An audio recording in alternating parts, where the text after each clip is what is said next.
Parviz Jarabi, attorney at law, have been practicing for over 20 years. Our office is located by San Francisco Airport, specializing in employment law. Today's topic, employees versus independent contractor, part 2. Being labeled as an independent contractor or being required to sign an agreement stating that you're an independent contractor, or even being paid as an independent contractor does not mean that you are an independent contractor. An employer misclassifies the worker as an independent contractor to avoid providing benefits to the worker. The most important one being the workers' compensation benefit, which are provided to the workers in case the worker suffer an injury at work.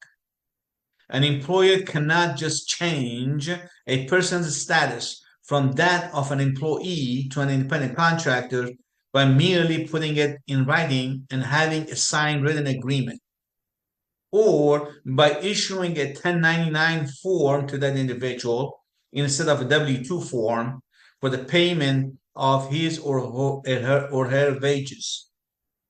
In California, a worker is presumed to be an employee and not an independent contractor unless the hiring entity satisfies several conditions. This means that the worker is considered to be an employee unless the hiring entity prove otherwise. And the test to prove this involves demonstrations of several factors, not just one single factor. One of the factors is whether the worker performing the services is also engaged in the same occupational business. If the person is engaging in the same occupation of business as the employer, then the individual may be an employee and not an independent contractor.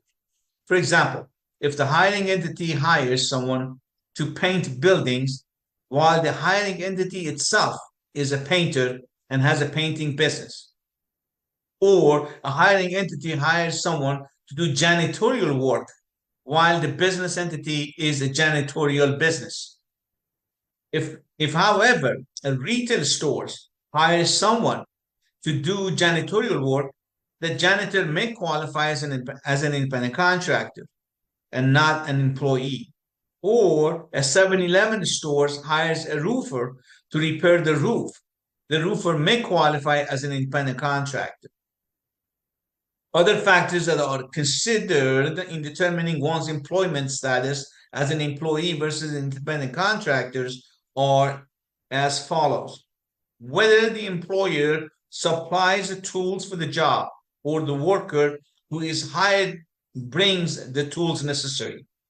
If the employer supplies all the tools, the one hired will most likely is an employee and not an independent contractor. Or whether the worker has invested in that business, in materials, tools, or equipment. If he or she has not, then the worker is more of an employee than an independent contractor. Or whether the work is done at the direction of the employer. In other words, the employer always is telling the individual what and how to do the work. And without the employer's supervisions, the job cannot be done. In that case, the one hired is more of an employee than an independent contractor. Or whether the worker has an opportunity to make profit or will suffer a loss. If the worker is paid no matter what, he or she is more of an employee and not an independent contractor since the worker is not taking any risks. Or whether the worker is hired for one job or hired to work for a long period of time. If the worker is hired to do one or two tasks, is more of an independent contractor. But if the worker is hired to work for a long period of time, the more likely the worker will be considered an employee. Or whether the worker is paid by job or by the hour. If the worker is paid by the hour, he or she is likely an employee and not an independent contractor. Or whether the worker hires his or her own employees. If the worker does not hire anyone and works with the other individual that have been retained by the same hiring entity, then the worker cannot be an independent contractor.